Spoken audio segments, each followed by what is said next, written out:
Assalamualaikum warahmatullahi wabarakatuh. Bismillahirrahmanirrahim. Ito mga kaiman ay Lexus 430. Ito yung proper timing setup ng timing belt.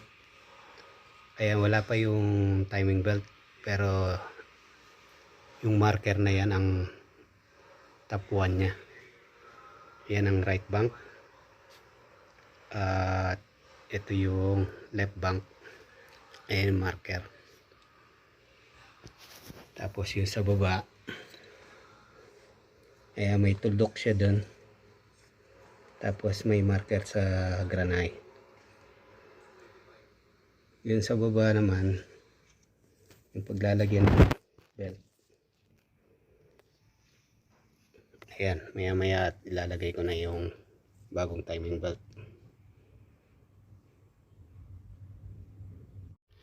Ayan na mga kaiman, na ikabit ko na yung bagong timing belt.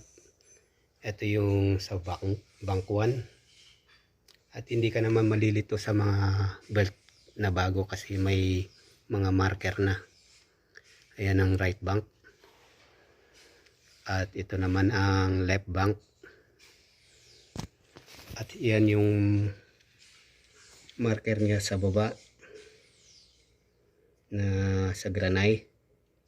Tapos yung marking niya din sa timing belt sa baba. Ayan sa may crankshaft.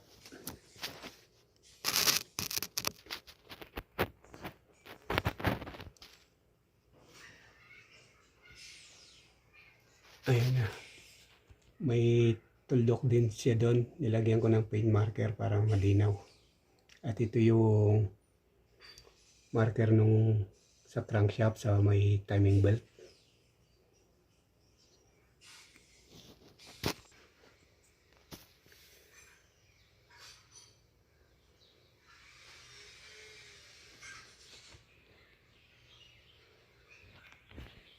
Salamat po sa panonood. Hanggang sa muli. Masalama.